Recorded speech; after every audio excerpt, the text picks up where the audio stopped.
Muito obrigado, Sr. Presidente. Começo por cumprimentar o Sr. Presidente, o Sr. Ministro, o Sr. Secretário de Estado, os Srs. Deputados presentes.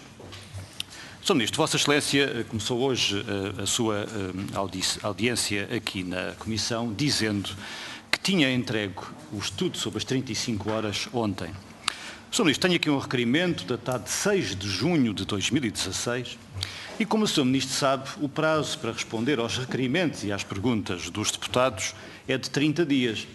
E, portanto, apesar de não ter tido tempo de olhar para o estudo, porque até às 9h30 da manhã, até ao início desta comissão, não recebemos o estudo, apesar de não ter visto o documento, não coloca em causa as afirmações do Sr. Ministro, mas tenho que registar que o Sr. Ministro deu cumprimento à lei com 6 meses e 24 dias de atraso. E isto é relevante porque o Sr. Ministro tem que lhe fazer uma acusação, obviamente que democrática, do Sr. Ministro ter 2 pesos e 2 medidas. Aos contribuintes, aos funcionários, o Sr. Ministro exige-lhes o cumprimento da lei, mas no que diz respeito ao cumprimento das obrigações do Sr. Ministro, o Governo e o Ministro das Finanças acham que podem não cumprir a lei.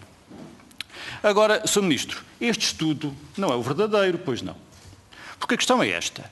O Governo, o que fez em meados do ano passado, foi uma análise do impacto da medida na administração pública.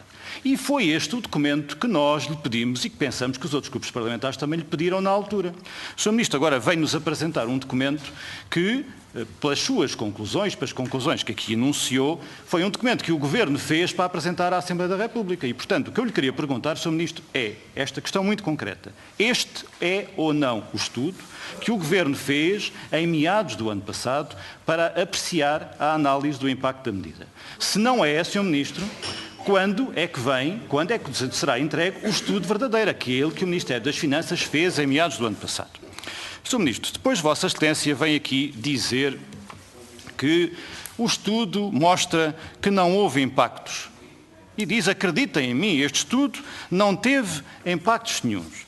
Acontece, Sr. Ministro, que nós vamos analisar o relatório da UTAU, feito no final do ano passado, que faz a análise da contabilidade nacional às contas das administrações públicas no terceiro trimestre de 2016, e no relatório da UTAU diz que as despesas do pessoal cresceram até setembro a um ritmo superior ao previsto para a totalidade do ano 2016. E, portanto, Sr. Ministro, temos aqui o Sr. Ministro a dizer-nos uma coisa e a UTAU a dizer outra.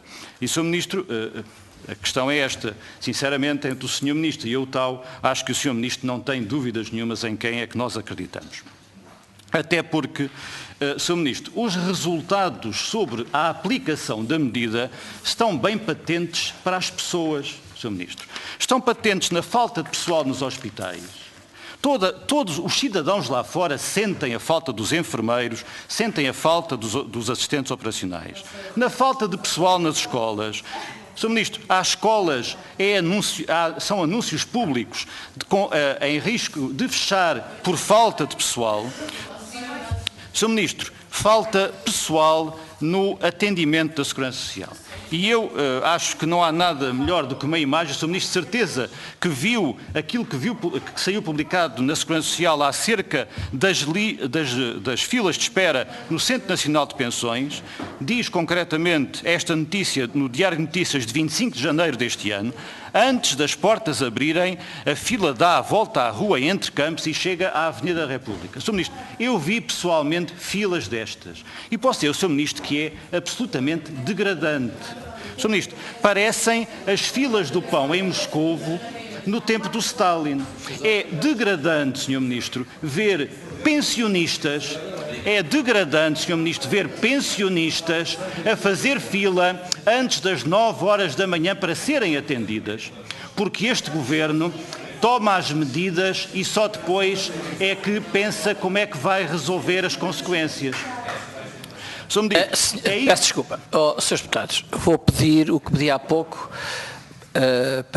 para membros também desta comissão, enquanto deputados. Deixem o Sr. Deputado fazer a sua intervenção em silêncio, que ele também tem direito a isso, como os senhores outros deputados tiveram. Muito obrigado, Sr. Presidente. E, portanto, Sr. Ministro, é óbvio que esta medida está a ser paga e está a ser paga com língua de palmo e meio. Sr. Ministro, está a ser pago pelas crianças e pelos pais nas escolas, com falta de segurança. Está a ser paga pelos doentes nos hospitais. Está a ser paga inclusivamente pelos funcionários. O Sr. Ministro vem-se aqui gabar que não paga mais horas extraordinárias. A pergunta que eu lhe quero fazer, muito concreta, é esta. O Sr. Ministro tem a capacidade de nos dizer aqui que não há milhares de funcionários neste país a fazer horas extraordinárias sem lhe serem pagas? É uma pergunta muito concreta. Porque o Sr. Ministro diminuiu o tempo, mas não diminuiu o trabalho, nem diminuiu a exigência feita aos funcionários públicos. Eles continuam a ter que fazer o trabalho.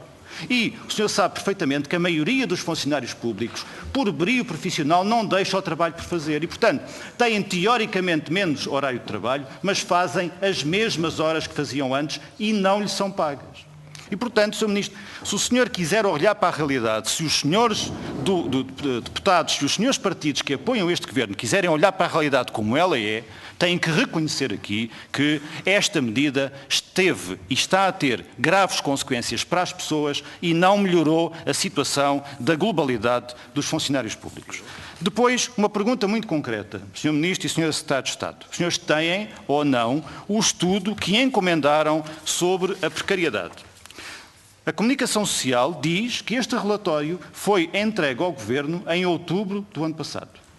Porque é que, é ou não verdade que o têm, porque é que não o divulgam? Porque é que continuam a ocultar informação?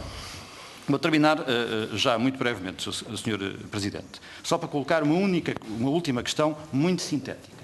Sr. Ministro, é ou não verdade o que diz a Sra. Secretária de Estado, que disse a Sra. Secretária de Estado, no final do ano passado à Comunicação Social, que este Governo continua apostado em 2017 em reduzir o número de funcionários públicos? E é só. Muito obrigado.